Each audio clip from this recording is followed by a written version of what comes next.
Romanos capítulo 3, de 21 a 24.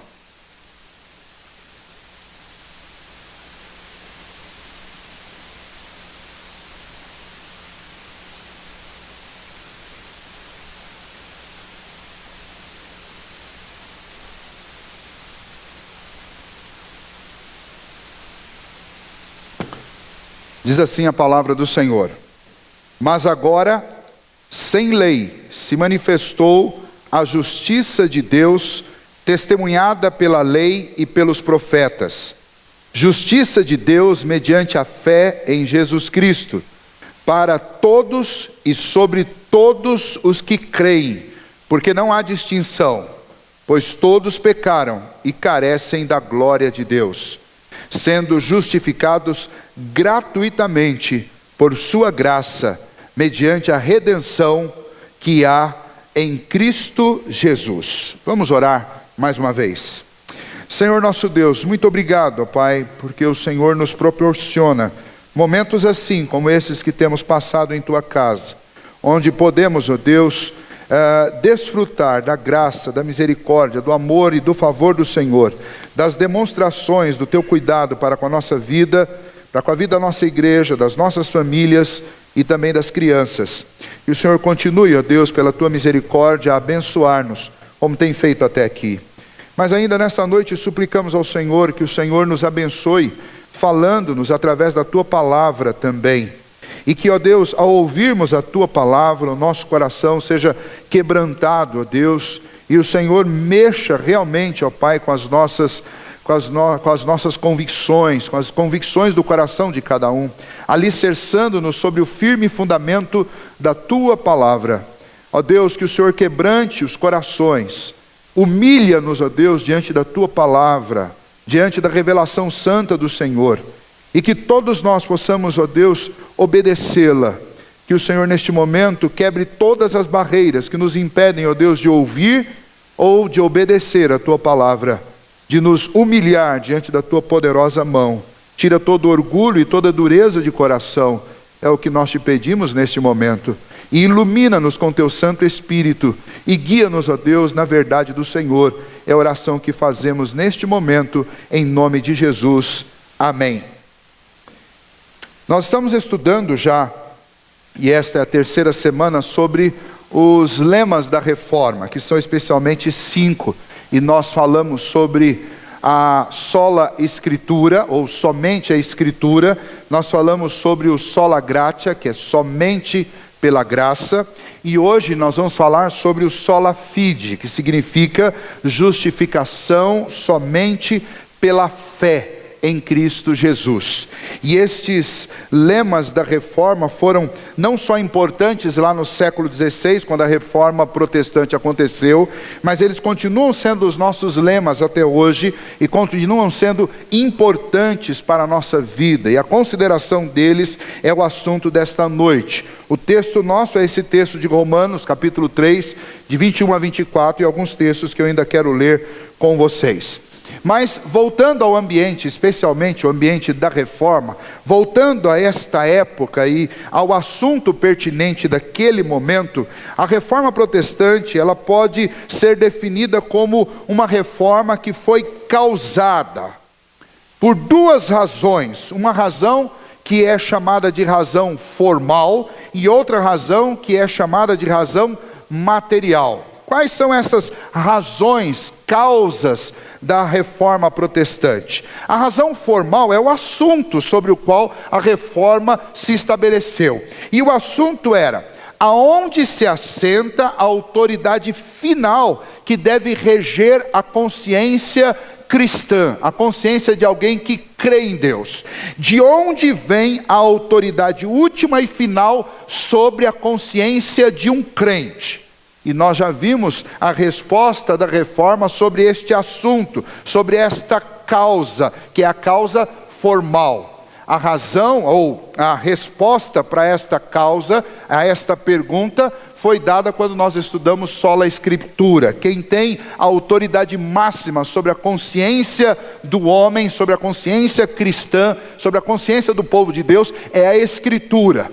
Todo e qualquer assunto recebe a palavra última e determinante sobre ele da própria Escritura Sagrada. Não é a palavra do pastor, não é a palavra do bispo, do padre, da igreja ou de qualquer um destes clérigos ou de qualquer outra pessoa. A palavra final sobre qualquer assunto da nossa vida e da nossa fé é dada pela Escritura, porque a Escritura é toda inspirada por Deus, foi feita registrar como revelação santa do nosso Deus, e esta revelação continua sendo de validade total para a nossa vida, e não há nenhuma outra revelação autorizada por Deus fora das Escrituras.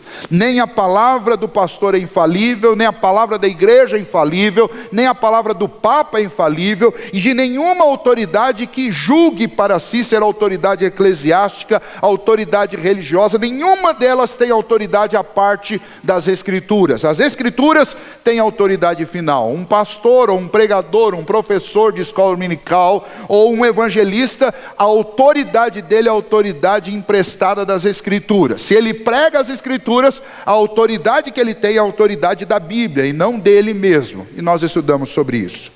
Sobre a razão ou a causa material, ou seja, qual que era a doutrina que estava sendo deturpada e distorcida no século XVI, quando a reforma aconteceu. Dentro destes lemas da reforma, estes lemas todos eles vão orbitar em torno de um tema central. E o assunto central, cuja a autoridade não estava sendo dada às Escrituras, mas estavam dando ouvidos a outro que não tinha autoridade, que não era a Escritura, era sobre o assunto da salvação, especialmente da justificação pela fé, que é a resposta de como homens injustos podem comparecer diante de um Deus justo e encarar o seu tribunal. Eles precisam ser justificados de alguma maneira. E os reformadores, eles resgataram, foram buscar na Escritura a resposta e a saída para essa questão da justificação. E então eles encontraram nas Escrituras a resposta definitiva e final da palavra de Deus, que o homem só pode ser justificado diante de um Deus justo pela fé em Cristo Jesus. Por isso este lema da reforma que nós estamos vendo hoje, esse terceiro lema, sola fide, ou somente a fé, a justificação do homem diante de Deus, do homem injusto diante de um Deus justo, só é possível pela fé em Cristo Jesus. Qual era o erro cometido na igreja na época e cometido até hoje por muitas igrejas? Não só a igreja romana, mas muitas igrejas evangélicas do mundo e muitos cristãos dentro de todo tipo de igreja evangélica, seja aquelas históricas mais conservadoras, sejam as pentecostais, as neopentecostais, sejam estas igrejas de qualquer origem. O erro continua acontecendo. O erro daquela época não é que a igreja romana ou qualquer uma dessas igrejas dos nossos dias não creia que a salvação é pela graça, não creia que a salvação é pela fé, não creia que a salvação é por Cristo. O problema é que tanto no século XVI como ainda hoje, as igrejas ou os religiosos queriam associar não apenas a graça, a fé e Cristo e as Escrituras, mas eles queriam juntar a salvação e dizer que a salvação não era pela graça somente, mas era através da graça somada às nossas ou os nossos méritos. A fé somada às obras que nós realizamos. E Cristo juntamente comigo. Então, todas estas igrejas, tanto na época da reforma como até hoje, muitas igrejas e muitos crentes acreditavam que a salvação se dava da seguinte maneira: você tinha fé naquilo que Cristo fez e ajuntava o que Cristo fez com aquilo que você está fazendo.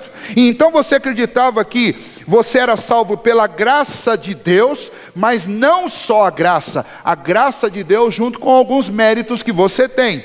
E então você faz uma soma, e alguns somam 50% meu e 50% de Deus, ou 80% de Deus e 20% meu, mas sempre acrescentando a obra exclusiva de Deus, alguma obra humana.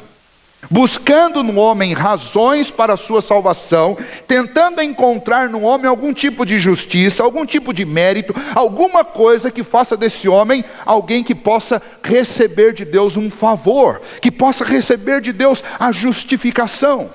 E então os reformadores, eles pregaram sobre esse assunto e eles estabeleceram, com base nas Escrituras, a resposta definitiva para esse assunto. Eles disseram: não, não é a graça mais o mérito, não é a fé mais alguma obra, não é Cristo juntamente comigo. A obra da redenção e da justificação, da salvação do homem, é uma obra exclusiva de Cristo Jesus. Ela é recebida através da fé, que também é um dom de Deus, não é nossa, e então nós experimentamos a salvação de forma graciosa, sem nenhum tipo de mérito nosso, porque nós realmente não os temos.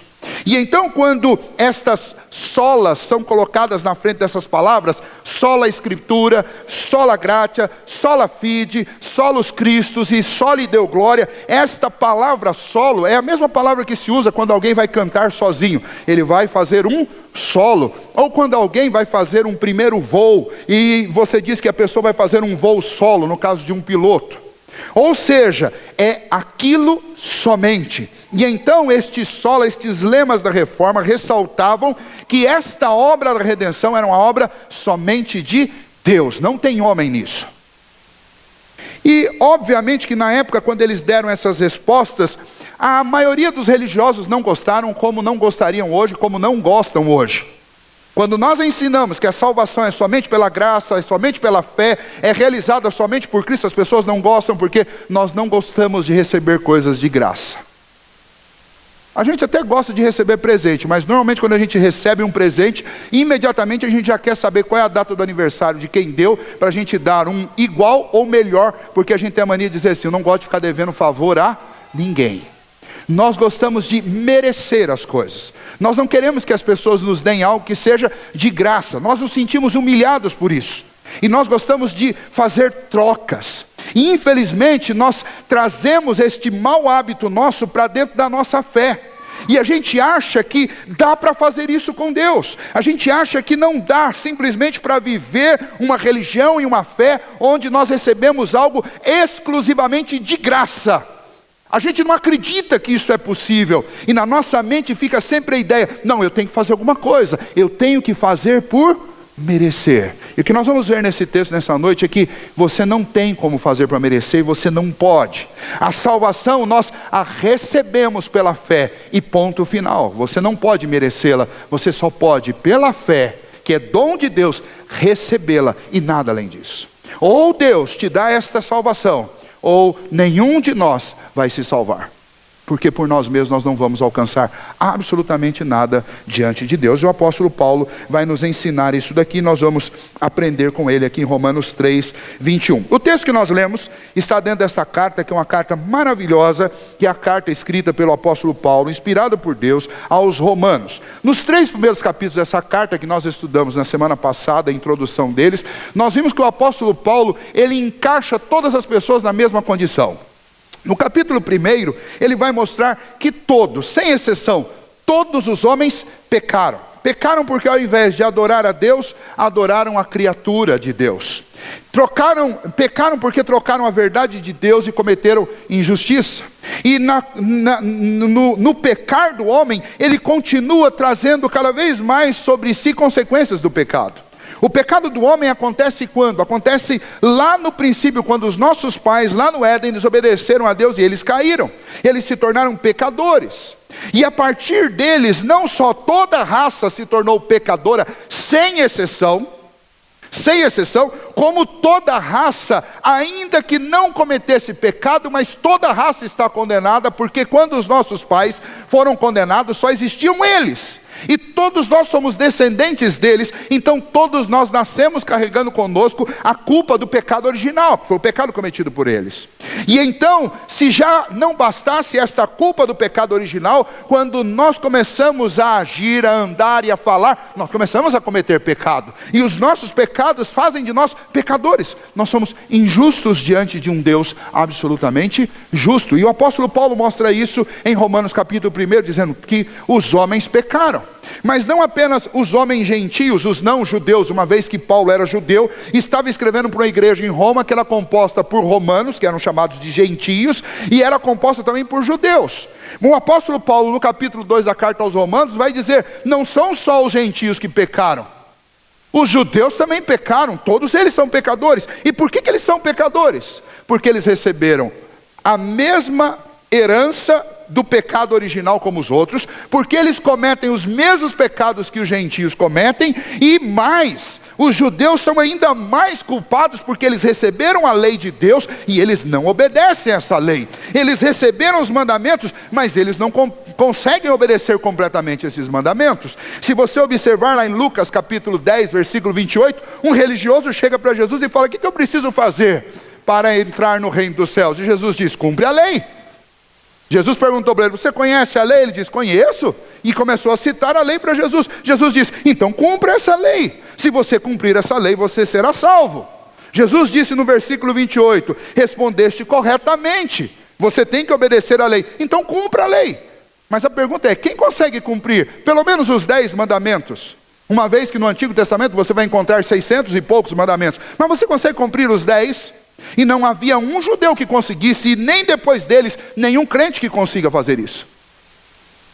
E então, por causa disso, o apóstolo Paulo diz no capítulo 2 da carta aos Romanos, que todos estes homens pecaram, não apenas os gentios, mas os judeus, e os poderosos, e os religiosos, e o clero, todos pecaram. Porque o padrão para entrar no céu não é mais ou menos perfeito ou mais ou menos santo. O padrão para agradar a Deus e para entrar no céu é o padrão da perfeição. Não adianta você ser mais ou menos. O céu não é o lugar de alguém que é mais ou menos santo, de alguém que conseguiu cumprir mais ou menos a lei, de alguém que tirou nota 7. O céu não é este lugar. Se você abrir a sua Bíblia agora em Mateus capítulo 5, versículo 48, você vai encontrar o seguinte: portanto, sede vós perfeitos, como perfeito é o vosso Pai Celeste. A pergunta é: quem é perfeito como o Pai Celeste é? Nenhum homem é perfeito como o Pai Celeste é. Se você até hoje se achou um bom religioso, ou um bom crente, ou um bom católico, ou uma boa pessoa, uma pessoa que tem padrões elevados, deixa eu dizer para você, os seus padrões elevados não são mais elevados do que de qualquer outra pessoa nesse mundo. Nós somos todos pecadores. Deus, olhando do céu para a terra, Ele não viu um justo sequer. E não foi porque Ele olhou quando você não tinha nascido.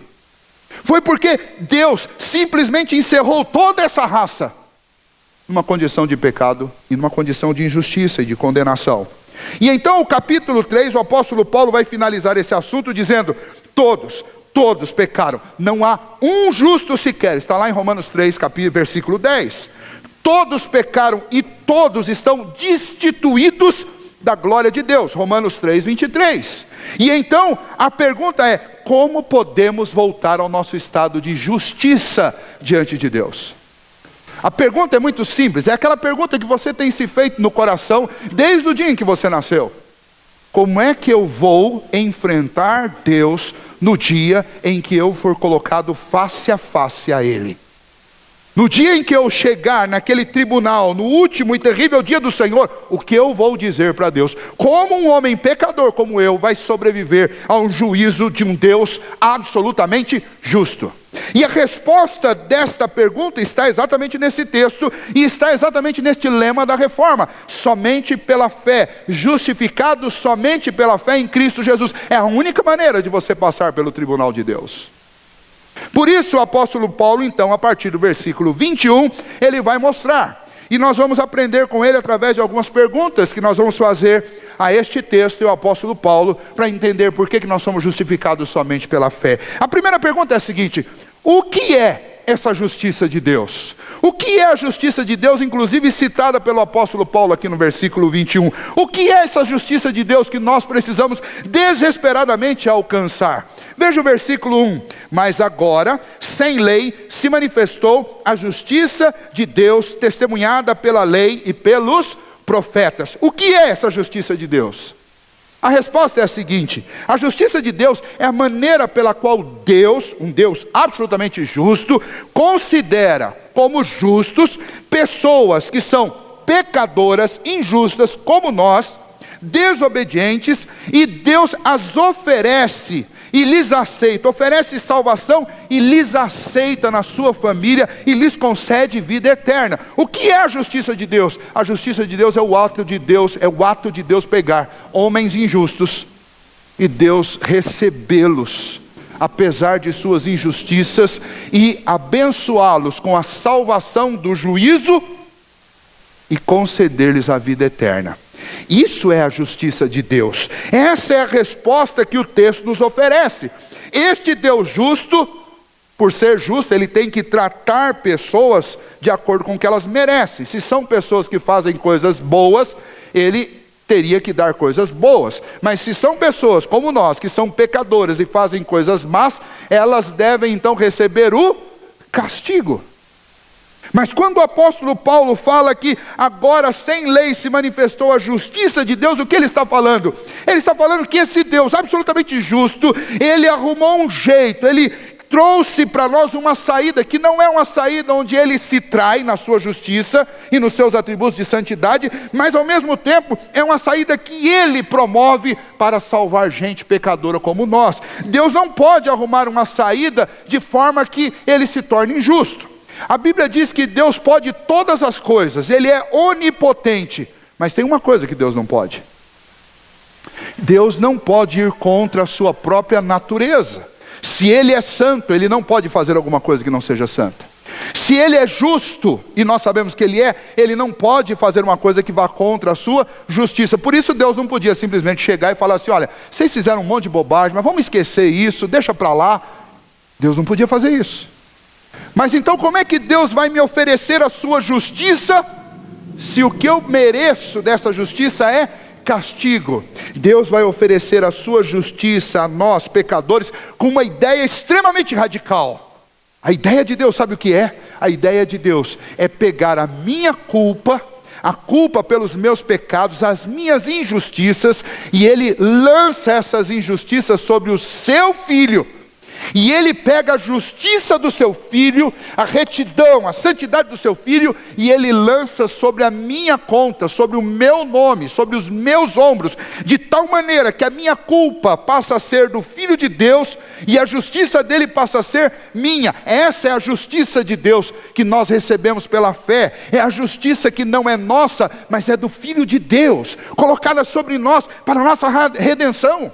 Veja que ideia radical, isso só poderia ter vindo de Deus, não pode vir de nenhum outro lugar. Você conhece algum juiz que decide pagar a pena dos seus condenados? Isso não existe em lugar nenhum, isso só existe no céu, porque o nosso Deus, sendo justo e não podendo trair a sua justiça, Ele decide ser o pagador, ao mesmo tempo que Ele é o juiz. E então Ele consegue ajuntar essas duas coisas, Ele consegue ser um Deus de graça e misericórdia, pagando a conta, para que Ele também continue a ser um Deus justo. E a resposta é: o que é a justiça de Deus? A justiça de Deus é esse meio radical que Deus arrumou para me salvar. É um meio radical que Deus conseguiu, para de uma maneira justa, tirar de sobre mim a minha culpa, e colocar sobre mim a justiça que não é minha, porque eu não fiz por merecer, porque eu não fui justo, mas a justiça que é do seu Filho, que nunca errou. Esse método é completamente oposto aos métodos humanos, porque nos métodos humanos nós fazemos assim: se fulano merece isso, é isso que ele vai ter. Se for coisa ruim, a gente é generoso. Quem merece coisa ruim, a gente ainda dá um pouquinho mais. E quem merece alguma coisa boa, a gente dá um pouquinho menos. Infelizmente esses são os métodos humanos, mas isso não funciona com Deus. Porque diante de Deus nenhum de nós tem alguma coisa boa para oferecer. E eu sei que isso é humilhante, isso dói, porque a gente acredita que a gente é bom em alguma coisa. A gente acredita que a gente faz coisas boas. A gente acredita que a gente faz boas obras. Mas diante de Deus, estas nossas boas obras não têm valor algum, porque elas são manchadas, maculadas por vícios, por malícias, por maldades, por imoralidade, por uma imensidão de coisas terríveis que habitam o nosso coração, por inveja, por orgulho, por incredulidade. E então isso não tem valor. E então quando o Senhor nos propõe uma salvação mediante a justiça dEle, que é manifestada a nós através de uma doação que Ele faz da justiça do seu Filho, nós temos a tendência de rejeitar e nem acreditar nisso, porque nós nos conhecemos e sabemos que é impossível alguém fazer alguma coisa desse tipo nesse mundo. E é por isso que não é ninguém daqui que fez. Quem fez isso foi o nosso Deus. E fez isso mediante o seu Filho, que veio até nós, se encarnou e assumiu o nosso lugar. Então isso é justificação. É a justiça de um Deus Santo colocada sobre nós como se ela fosse nossa. E esse Deus Santo levando sobre si as nossas injustiças e as nossas culpas, os nossos pecados. Deus, Ele não vai colocar sobre você um poder e vai fazer com que você vire um santo da noite para o dia. Tem muita gente que acha que pelo batismo, a pessoa foi batizada, no outro dia alguma coisa acontece dentro dela e ela começa a fazer tudo certinho. Isso foi uma ilusão e um engano ensinado por muitas igrejas, é ensinado até hoje, que o sujeito se converte da noite para o dia, ele vira da água para o vinho. Não vira. Porque o ato de justificação é um ato imediato, mas não é um ato imediato em cima de você, mas é em cima do seu nome na glória. O ato de ser justificado não significa que no momento que você crê nisso, alguma coisa vai acontecer dentro de você, e você vai sair daqui completamente inclinado a obedecer todos os mandamentos. E quem ensina isso está mentindo. Quem ensina isso está ensinando uma heresia romana do século XVI. Porque nós recebemos a justiça de Cristo. Nós não recebemos a capacidade de realizar essa justiça. Nós vamos ver, obviamente, nós vamos ver lá no capítulo 5, no capítulo 6, que quem está justificado, quem tem essa fé em Cristo Jesus, não tem prazer algum no pecado e vai fazer guerra contra a sua natureza para não andar pecando. Mas ele não tem mais força do que qualquer outro homem para lutar contra o pecado. Porque ele foi justificado. Porque essa justificação é um ato jurídico de Deus, uma declaração jurídica que acontece na glória. E então nós precisamos entender isso. Quando Martim Lutero, lá no século XVI, entendeu isso, ele formulou uma frase que se tornou muito famosa entre os reformadores. Martim Lutero disse: então eu entendi, nós somos justos e pecadores. Parece um axioma, não parece? Parece uma coisa completamente antagônica. Como que nós podemos ser justos e pecadores? Nós podemos ser justos e pecadores no seguinte sentido, no sentido em que a obra do Senhor é essa. O Senhor pega homens e mulheres pecadores como nós, justifica o nome na glória, limpa o nome definitivamente na glória, ainda que nós, ainda por algum tempo, continuamos vivendo como pecadores. E se você for ler a biografia destes grandes nomes da história, você vai ver que todos eles se angustiavam e choravam por causa dos seus pecados, porque apesar de conhecerem inclusive profundamente teologia, eles não tinham toda a força que eles queriam para vencer o pecado. O próprio apóstolo Paulo diz que diante dele estava sempre o mal que ele não queria. Aquilo que ele não queria fazer era fácil de fazer. E o que ele queria fazer sempre foi difícil, sempre foi uma guerra. Por quê? Porque essa justiça não é infundida dentro de você de tal maneira que você passe a praticar e obedecer de forma fácil. Você vai ouvir por aí gente dizendo isso: olha, você tem que alargar isso, você tem que fazer aquilo outro, você tem que cumprir isso, arrisca, senão você vai para o inferno. O que essas pessoas estão pressupondo? Elas estão pressupondo que no ato de você ser regenerado pelo Espírito Santo, transformado, o Espírito Santo entrar dentro de você, na noite por dia você passa de pecador a justo.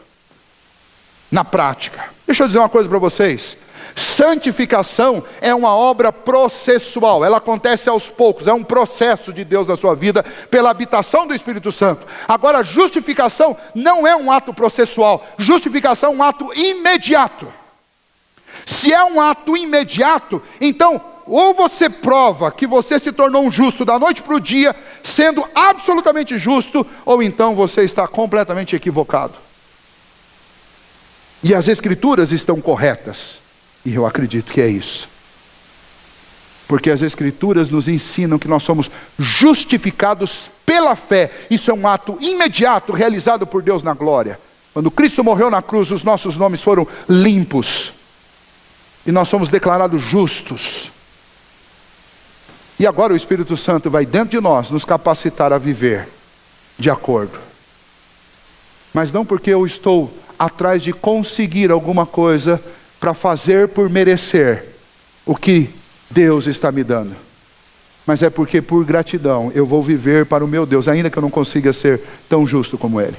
Porque eu jamais vou conseguir ser. E Ele não me deu a sua justiça porque Ele viu que eu era alguém que tinha potencial. Muito pelo contrário, nós não temos potencial nenhum. E então, quando o apóstolo Paulo diz, mas agora sem lei se manifestou a justiça, ele está dizendo isso, ele está dizendo, a justiça de Deus foi manifestada a vocês que não tinham justiça nenhuma. Martim Lutero disse, nós somos pecadores e justos, porque a justiça de Deus se manifestou a nós, não porque nós fizemos alguma coisa para nos tornar justos.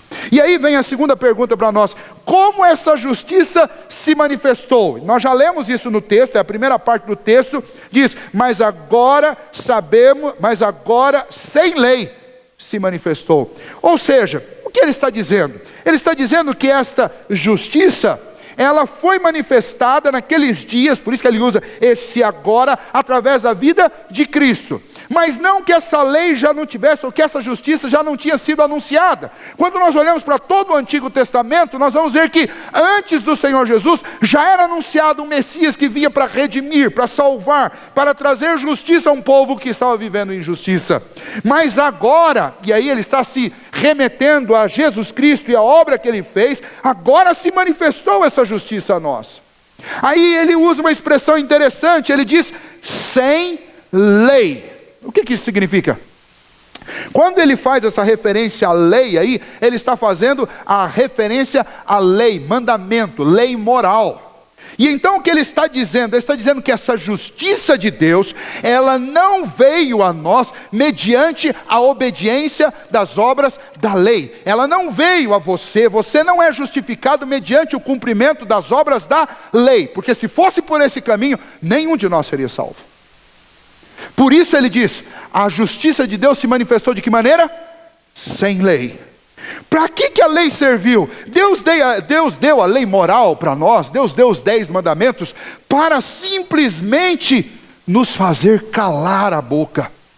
Para aqueles que se acham justos, nós estamos estudando aqui semanalmente à noite o Evangelho de Mateus, e nós vemos Jesus interpretando a lei, e Jesus interpreta a lei para senhores da lei. E o que Jesus vai mostrar para eles é que vocês estão iludidos se vocês acham que vocês cumprem a lei. E nós vimos alguns pontos, eu quero lembrar rapidamente. O Senhor Jesus diz, vocês estão iludidos se vocês acham que vocês não cometem adultério porque vocês não trocaram a mulher de vocês por outra. Porque se você simplesmente já olhou para uma mulher com intenção impura, você já cometeu adultério. Então você está achando que você cumpriu a lei, mas você não tem cumprido a lei. É engano seu, é arrogância, é presunção, é orgulho do coração humano, é cegueira do pecado que faz com que eu acredite que eu estou cumprindo a lei. E Jesus não disse isso para ímpios, Jesus disse isso para religiosos. E nessa noite, quando nós lemos esse texto, o apóstolo Paulo está falando isso conosco. Cristo está falando conosco, o Espírito de Deus está falando conosco. Se você acha que você vai para o céu porque você cumpre alguma coisa, a palavra de Deus diz, a salvação se manifestou aos homens mediante a justiça de Deus, e não foi através da lei. Você não é salvo pela lei. Jesus Cristo obedeceu toda a lei, Ele é o Filho de Deus, e a salvação é mediante a fé, somente a fé em Cristo Jesus, no sacrifício dEle, porque essa salvação é sem lei, sem méritos. A lei só serve para mostrar para você o quanto você é pecador, e o quanto você precisa de Jesus. E infelizmente aquelas pessoas que apesar do testemunho da lei e dos profetas, e daí ele vai continuar quando ele fala sobre a lei e os profetas, daí ele não está falando simplesmente dos mandamentos, mas quando ele fala da lei e dos profetas, na segunda vez que esse termo aparece no final do versículo 21, aí ele está falando sobre o Antigo Testamento. Sempre que você encontrar a palavra profeta à frente da palavra lei, é uma referência ao Antigo Testamento, a lei e os profetas. É o Pentateuco mais os profetas. E então ele está dizendo, olha, foi sem lei, como estava anunciado desde o princípio através da lei dos profetas, que a salvação não seria mediante a obediência aos mandamentos. Os mandamentos foram dados por Deus para resguardar-nos, mas também para mostrar o quanto nós somos incapazes de obedecê-los. E então quando você pensa em mandamentos hoje, você que é um cristão, nós devemos pensar nos mandamentos como uma maneira de viver para a glória de Deus, para agradar o nosso Deus. Nós vamos falar sobre isso daqui 3 semanas. Mas quando você pensa em salvação, você precisa lembrar disso, que a salvação é mediante a obra de Cristo Jesus. Se você incluir um único mérito seu, você realmente está fora dessa obra. Se você ainda acredita que a sua salvação se dá porque você é uma boa pessoa, você está caminhando para o inferno. Se você acha que Deus te recebe porque você paga algum tipo de penitência, ou porque você dá os dízimos e as ofertas, ou porque você frequenta uma igreja, ou porque você nunca matou, ou porque você nunca roubou, ou porque você não bebe, ou porque você não fuma, você está indo para o inferno. E eu garanto a vocês que o inferno é um lugar cheio de gente justa aos olhos humanos, de gente que se achava justa, de gente que achava que tinha mérito. O inferno está cheio de gente que não fumava, que não bebia, que nunca matou, que nunca roubou, e que provavelmente achava que nunca tinha adulterado. E o inferno está cheio de gente que tenta chegar ao céu por meios próprios.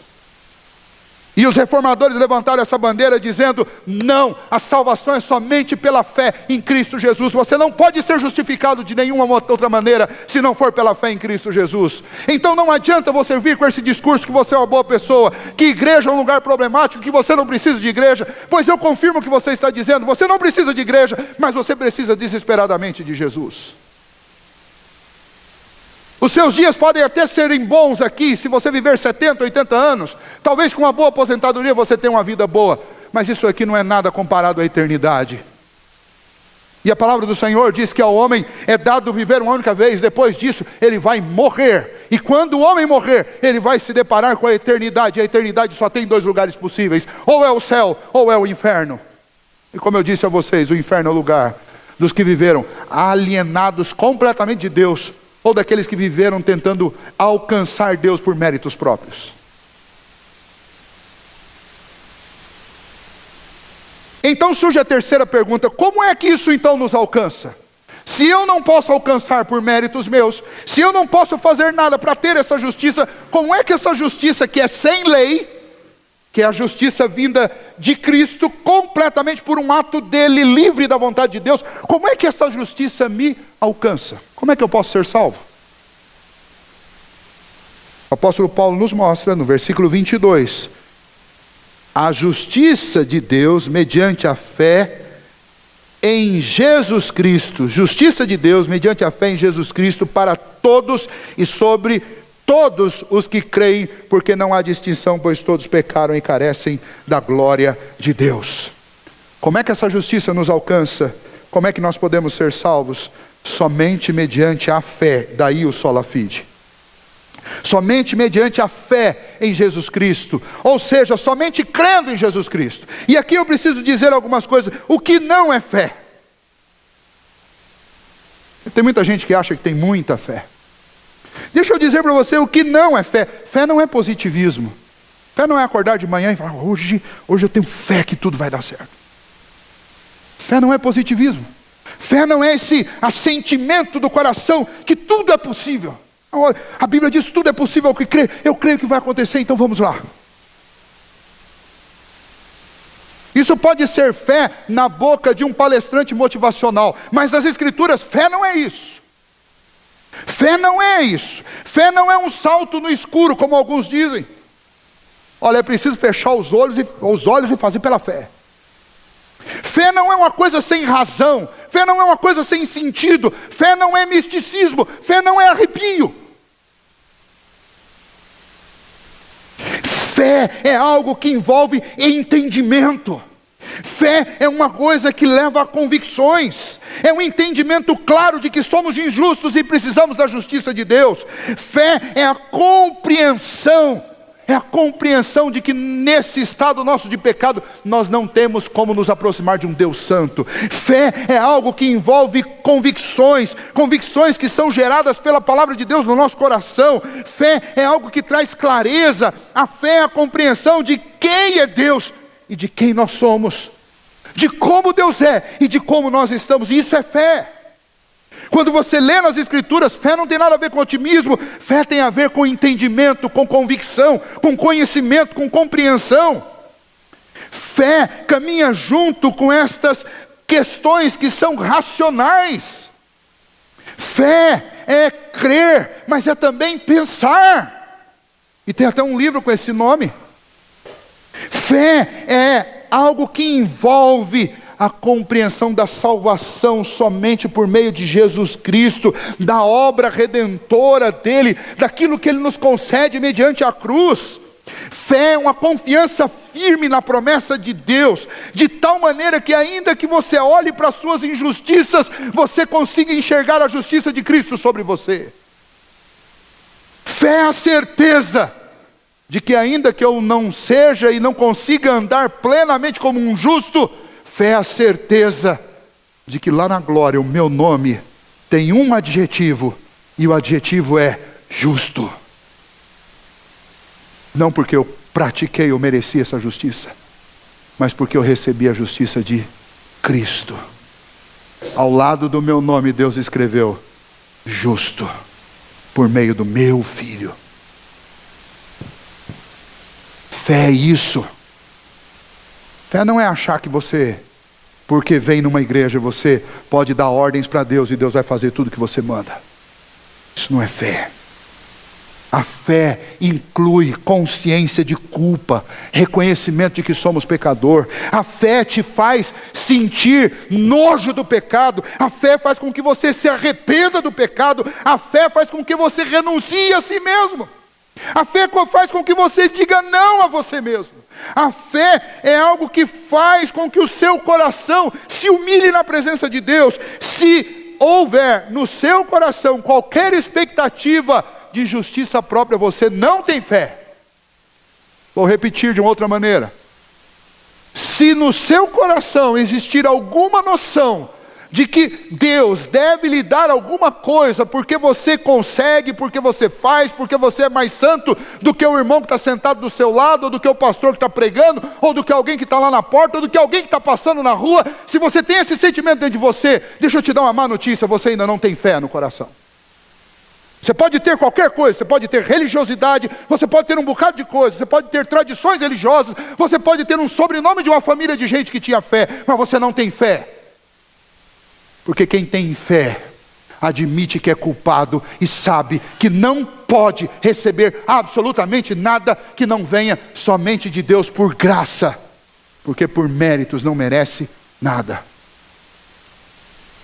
Uma vez uma pessoa saiu desta igreja aqui e falou: olha, eu não gostei dessa igreja. Não gostei porque lá a gente vai e ouve que a gente não é nada, que a gente não presta, que a gente não consegue, que a gente não é justo, que a gente é pecador. A gente ouve isso lá, só ouve isso lá. Eu não gostei dessa igreja e foi embora. É triste. Mas é isso que acontece quando não há fé no coração do homem. Ele quer ir à igreja para ser afagado. Ele quer ir à igreja para receber tapinhos nas costas. Ele quer ir à igreja para ser aplaudido. Ele quer ir à igreja para que alguém fale uma coisa boa e para que ele saia daqui nas nuvens. Deus não quer você nas nuvens. Deus quer você debaixo do estrado dos pés dele. Esse é o lugar. E a Bíblia deixa muito claro que os humilhados serão exaltados, mas aqueles que querem se exaltar serão humilhados. Se você observar o que a Bíblia diz sobre essa busca nossa por justiça própria, você vai se arrepiar. Porque a palavra de Deus diz que se Deus observar em nós, se Deus for olhar para aquilo que é propriamente nosso, quem vai sobreviver aos olhos de Deus? Se observares em nós, Senhor, iniquidade, quem vai sobreviver? Ninguém sobrevive ao olhar investigativo de Deus. Por isso fé envolve arrependimento, por isso fé envolve uma profissão de fé, o reconhecimento sincero que sou um pecador e que careço da misericórdia e do favor de Deus. Eu preciso ser justificado por Cristo Jesus. Esta fé é a fé de quem sabe que não tem méritos. Mas daí alguém podia dizer assim: nossa pastor, mas quem é o felizardo? Quem é esse bom cristão que tem essa fé? Para que não restasse nenhuma possibilidade de méritos a nós, nós estudamos na semana passada Efésios capítulo 2, que deixa muito claro que esta fé é dom de Deus. Ela não vem de nenhum homem para que nenhum homem se glorie. Nós lemos no início deste culto, em Romanos capítulo 5, que a fé foi outorgada, ou seja, ela não é uma coisa natural sua. Até essa fé, para crer na obra de Deus e reconhecer os nossos pecados, é um dom de Deus. Ou Deus infunde fé dentro do nosso coração, ou nós não temos a menor possibilidade de crer. E aí você fica falando, pastor, então o que eu faço? Eu vou dizer para você, você não faz nada. Eu posso te dar uma boa notícia. Se você está aqui nessa noite, talvez você veio pelos mais diferentes motivos. Talvez você veio para ver os violões. Ou talvez você veio porque alguém te convidou. Ou talvez você veio porque domingo é dia de ir na igreja. Mas eu te dou uma boa notícia. Se Deus te trouxe aqui, e se você veio, e se você está prestando atenção no que nós estamos estudando na palavra de Deus, eu acredito que Deus está muito bem intencionado em relação a você. Eu acredito que Deus, que é o Deus da graça e da misericórdia, Ele está realizando uma boa obra em você. Então esse não é o momento de olhar para você e para os seus méritos, mas esse momento é o momento de você olhar para Deus e reconhecer a graça e a misericórdia dEle. Esse é o momento de você admitir que você não pode, mas você está diante do Deus que pode todas as coisas. Sola fide significa somente pela fé. Como é que nós acessamos esta justificação? Somente pela fé. Então, eu oro ao Senhor para que Ele plante esta fé no seu coração. E que esta noite seja uma noite decisiva na sua vida. Que seja a noite em que você não venha sentir arrepio, mas seja a noite em que você reconheça que é um pecador e que precisa da obra de Cristo Jesus sobre a sua vida. Esse é o meu desejo, a minha oração. A quem essa justiça é concedida? Então nós vimos essa pergunta. Pastor, eu posso ter essa justiça? Nós podemos ter essa justiça? Todos nós que estamos aqui, nós podemos ter essa justiça? A quem essa justiça, que é somente pela fé, é concedida? E então o apóstolo Paulo nos dá a resposta aí no versículo 22 e 23. A resposta é para todos os que creem, porque não há distinção, pois todos pecaram e carecem da glória de Deus. Essa justificação é só para os judeus? Não. Essa justificação é só para os romanos? Não. Essa justificação é só para os crentes? Não. Essa justificação é para uma denominação, uma religião específica? Não. Essa justificação, ela é graciosamente para todos os que creem, porque não tem gente que precisa mais ou que precisa menos. Todos nós precisamos igualmente. Então esse todos aí não é um todos exaustivo para cada indivíduo deste mundo. Mas esse todos é um todos inclusivo. É um todos que diz, esta justificação, ela é necessária e ela está graciosamente ofertada para rico e para pobre, para velho e para novo, para religioso e para quem não é religioso. Ela está graciosamente ofertada para todos, indistintamente, porque aos olhos de Deus não há diferença entre o pagão e o judeu. Não há diferença entre o traficante e o juiz. Não há diferença entre a prostituta e o legalista. Aliás, é interessante porque nós imaginamos uma prostituta no fundo do poço olhando para Deus, e o legalista se imagina no alto de um penhasco olhando para Deus, como se a distância entre a prostituta e um legalista fosse uma coisa absurda. Mas aos olhos de Deus, que enxerga lá das estrelas, não há diferença nenhuma, não há 1 milímetro, é microscópica a diferença entre um legalista e uma prostituta. Tem muita gente na igreja que se acha mais santo do que os outros, nariz empinado, olhar altivo. Por quê? Porque consegue não beber ou não fumar? Porque consegue não ouvir música enquanto outros ouvem? Porque consegue usar cabelo comprido, calça comprida? Porque não frequenta uma festa, mas fica em casa falando mal da vida dos outros assistindo novela? Você acha que para Deus isso faz alguma diferença? Quando Deus olha do céu para cá, Ele só enxerga pecadores. Então, para quem que é essa justiça? Essa justiça é para todos aqueles que crerem. Para isso o Senhor enviou o seu Espírito Santo. E o Senhor Jesus disse, convém que eu vá, para que de lá eu mande o Consolador. Quando Ele vier, Ele vai convencer o homem da morte, do pecado, do juízo. Porque todos pecaram. E então o apóstolo Paulo está dizendo, para quem é essa justiça que Deus oferece? Para todos os que pela graça crerem em Cristo Jesus. Todos, porque todos pecaram. Todos carecem. Sabe qual é a ideia de carecer? A ideia de carecer é quando fica faltando, na linguagem do mineiro, fica faltando um cadinho. Fica faltando um bocadinho. Sabe quando você está numa corrida, eu não sei aqui quem já fez, alguns aqui são corredores, mas não adianta, se você não passar a linha de chegada, não importa se você chegou 1 metro antes, você não vai receber sua medalha. Porque faltou um bocadinho. Carecem.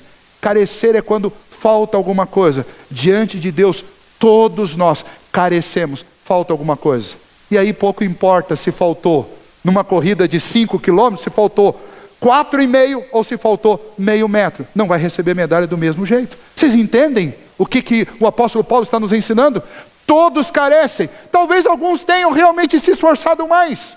Talvez alguns tenham sido mais relapsos, mas ambos, todos não conseguiram chegar à justiça, alcançar os padrões de Deus, que é a perfeição. Então todos igualmente carecem da justiça que vem de Cristo. Esqueça os seus méritos, esqueça o que você já avançou, esqueça a sua obediência opaca e ruim. Diante de Deus isso não funciona. Todos nós precisamos dessa justiça. E essa justiça, Deus não cobra nada por ela. Ela é oferecida graciosamente. Nós vimos na semana passada, por meio da obra de Cristo Jesus.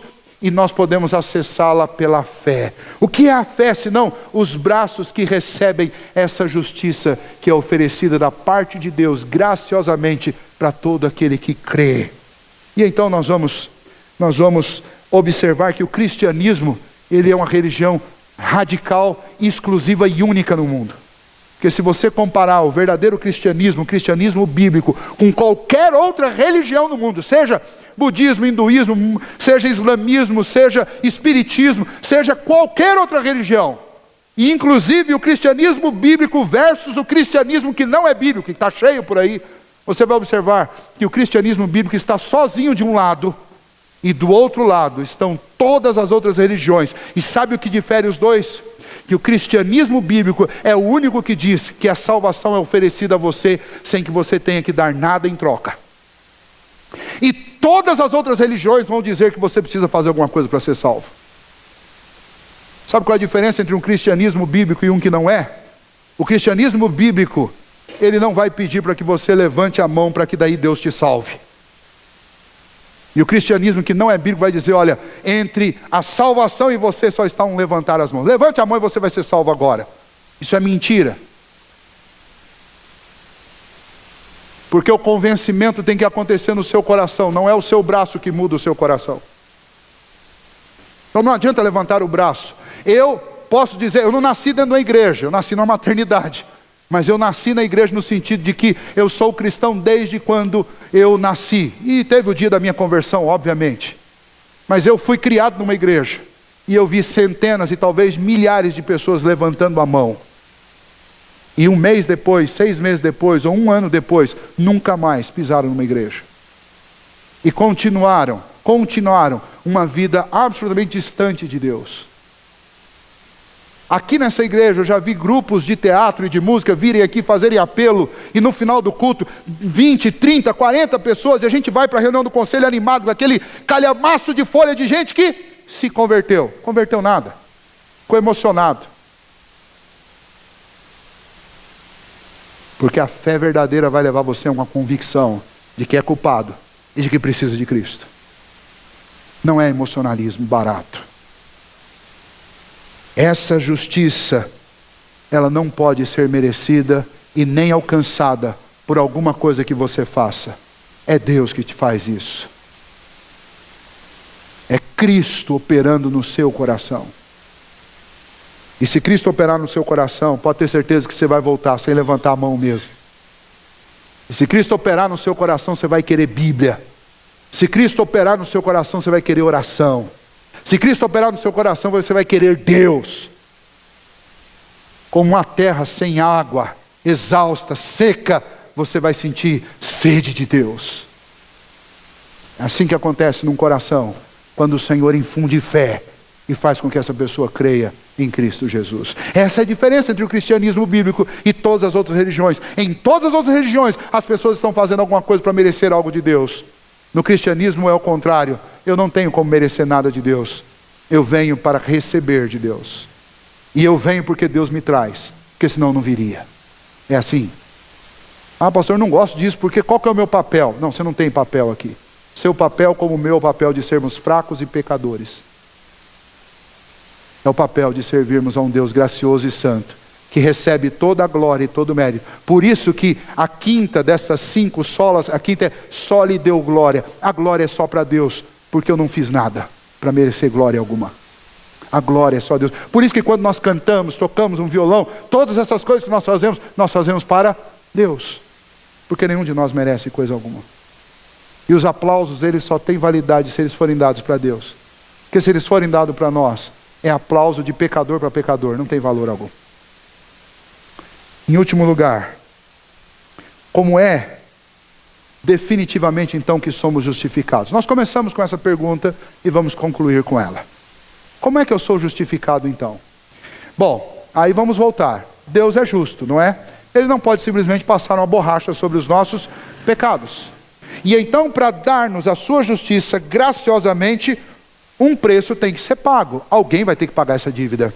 E então a Bíblia nos mostra esse plano radical de Deus, esse plano em que Deus envia o seu Filho, que é santo, ele se encarna e ele se torna não só verdadeiramente Deus, mas ele se torna também verdadeiramente homem, e ele vive uma vida de obediência e justiça, mas chega um momento desta vida em que ele voluntariamente se entrega para morrer pelos nossos pecados. E então, quando Cristo é pregado naquela cruz, todos os nossos pecados são lançados sobre ele, e ele recebe toda a culpa que é nossa. E é assim que Deus nos justifica, cobrando a nossa dívida de alguém. Então a salvação que é graciosa para mim e para você, ela tem preço para Deus.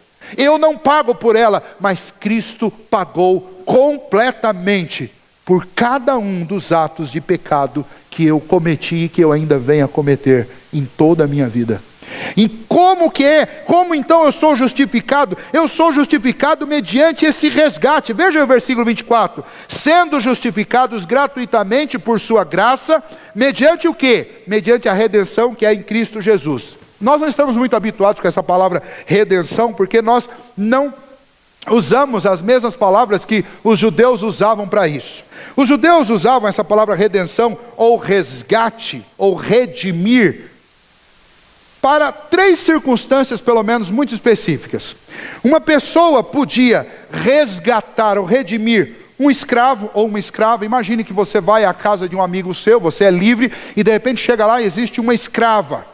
E você é um homem solteiro e você se apaixona por aquela escrava. Para que você possa se casar com ela, você vai ter que pagar um resgate por ela. Você não vai comprá-la para você, mas você vai pagar para o dono dela o que ela custou para ele. É um pagamento de um resgate. Uma segunda maneira de redimir, um segundo uso para essa palavra, é quando alguém era prisioneiro de guerra. Imagine que acontece uma guerra e um determinado homem fica preso, um general, um soldado fica preso. O rei da outra nação, querendo libertar o prisioneiro, ele vai lá e ele vai ter que pagar o resgate desse soldado que ficou preso. Isso também é chamado de redenção, de remissão ou de resgate. E ainda existia um fato que era redimir alguém de uma culpa mediante o pagamento. Um exemplo muito comum disso nós encontramos lá em Levítico, quando o Senhor dá a lei, as leis cerimoniais, e não só essas, mas as leis também civis, que nós encontramos no livro de Êxodo, no livro de Números. Imagine que você é dono de um rebanho, e um dos seus bois, ele escapa e ele atropela uma criança, ele mata uma criança. Na lei de Moisés, se isso acontecesse, o dono, não só este boi era sacrificado, mas o dono, que não era um criminoso doloso, ele não matou com intenção, mas um animal seu matou, e ele passa a ser um criminoso, um prisioneiro que cometeu um crime culposo, quando ele não tinha intenção de matar, mas alguém matou, em nome dele, porque o gado é dele. E então, nesse caso, não cabia o olho por olho, o dente por dente, não era pena de morte, mas nesse caso, um familiar, alguém podia ir lá e pagar por aquele pecador, pagaram um resgate para libertá-lo. E essa é precisamente a melhor ilustração para o nosso caso. Se bem que nós nos encaixamos no caso do escravo, porque somos escravos do pecado. Nós nos encaixamos no quadro de prisioneiros, porque somos prisioneiros desta carne pecaminosa. E nós nos encaixamos no quadro deste último, que era a redenção de um culpado, mas não um culpado sem dolo. Nós somos culpados e a culpa nossa, ela é intencional. Nós temos intenção de pecar. E então como é que Deus nos resgata? Deus envia o seu Filho, e o seu Filho faz o quê? Ele faz a remissão dos nossos pecados, ou seja, Ele paga o resgate para te salvar. Isso é a justificação. Como é que Deus nos justifica? Deus nos justifica mediante um pagamento, e esse pagamento é Cristo Jesus, e esse pagamento foi feito definitivamente por você lá na cruz do Calvário. Por isso que nós não pregamos penitência, por isso que você não tem que ficar de joelho horas e horas pagando algum tipo de penitência, nem subir escada de joelho, nem comprar uma coisa e dar para alguém. Você não tem que fazer nada para ser salvo, porque Cristo já fez tudo isso por você. Cristo já subiu aquela cruz e Ele já pagou pela sua redenção. É isso que os reformadores estavam dizendo quando eles falaram que a salvação é somente pela fé em Cristo Jesus, porque Cristo já pagou pelos nossos pecados. Portanto, encerrando, não é uma questão de mérito, guarde isso. Salvação é uma questão de fé em Cristo Jesus, porque somente Ele pode nos justificar. Mérito você não tem, eu não tenho, nenhum de nós tem. E você pode morar dentro de uma igreja, e você pode até conhecer a Bíblia de cor, você não vai ser salvo por isso, porque uma única mancha nos condena por toda a eternidade. Por isso nós precisamos das vestiduras de Cristo Jesus, puríssimas, sem mancha, sem mácula e sem defeito. O que eu posso fazer diante disso, pastor? Diante disso eu só posso me humilhar diante de Deus e reconhecer que eu sou um pecador e crer naquilo que Cristo fez por mim. Isso é fé. É crer que eu sou um pecador e que Cristo me salvou na cruz do Calvário. E por último, entenda que a justificação não é um processo. Pastor, eu creio nisso, eu vou levantar daqui melhor do que eu era. Não. Você vai levantar daqui do mesmo jeito que você chegou aqui. Mas a sua fé, a fé que Deus te deu, que agora é sua, ela te fará ter a certeza que apesar de ser o mesmo homem que entrou, mas uma vez justificado por Cristo Jesus, o seu destino mudou. Porque se antes, por méritos próprios, você estava condenado ao inferno, agora, pela justiça de Cristo, você está contemplado com o céu. As coisas aqui, elas vão se tornar ainda mais difíceis, mas você tem a esperança da glória, que um dia, quando os teus olhos se fecharem, pela graça do Senhor, pela justiça de Cristo Jesus, pela fé que Deus te deu, você vai entrar nas mansões celestiais e viverá eternamente na presença do Senhor, livre de todo choro, de toda tristeza, de todo pecado, livre da morte e livre do inferno, porque Cristo te salvou, porque Ele fez isso por você. Que Deus nos abençoe e nos ajude a confiar plenamente em Cristo Jesus e crer que somente pela fé nesse Senhor, no nosso Senhor Jesus Cristo, é que nós podemos gozar da vida eterna. Vamos ficar em pé e nós vamos orar nesse momento. Nosso Deus, nós te louvamos, Senhor, e te agradecemos, porque sabemos, ó Deus, que não fosse pela intervenção santa e graciosa do Senhor na história de cada um de nós, desde a eternidade, escolhendo-nos por teu grande amor, e no tempo, ó Deus, redimindo-nos por meio do teu Filho Jesus, o pagamento das nossas dívidas, a justiça nossa, não fosse pelo Senhor nos chamar, e não fosse pelo Senhor nos convencer, regenerando o nosso coração, e fazendo-nos crer em Cristo Jesus, nós estaremos condenados ao inferno. Ó Deus, infelizmente, muitas vezes nos envolvemos tanto com a religião que nós acabamos nos esquecendo, ó Deus, que não somos merecedores de coisa alguma. E então nos enchemos, ó Deus, de méritos próprios, de arrogância e de orgulho. Nessa noite, ó Deus, nós queremos orar, pedindo ao Senhor que aqueles que já creram, ó Deus, e já andaram, ó Deus, por fé somente, e porventura em algum momento tenham fraquejado na fé, tenham vivido, ó Deus, dias, ó Pai, de distanciamento, que o Senhor possa renovar em nossos corações, não só, ó Deus, o reconhecimento da nossa culpa, mas que o Senhor nos conceda fé para nos arrependermos e fé para crermos na obra do Teu Filho Jesus, na justificação que nós recebemos por meio da fé de Cristo, o nosso Salvador, o pagamento, a propiciação pelos nossos pecados. E Jesus, o nosso Salvador, é aquele que nos deu vida realmente. O Senhor nos faça lembrar disso todos os dias. E aqueles, ó Deus, que entraram aqui nesta noite, talvez fiados nos seus méritos, ou talvez completamente desinteressados a respeito do Senhor, achando, ó Deus, que por viverem uma vida dentro de uma normalidade, são merecedores de alguma coisa, e quando os seus olhos se fecharem, eles vão entrar, ó Deus, no céu do Senhor. Obrigado, porque a Tua palavra nos faz ver que não é assim. E a nossa oração nessa noite é que o Senhor não só os tenha convencido, mas que o Senhor os convença e encha o coração deles de fé, para que eles creiam em Cristo Jesus.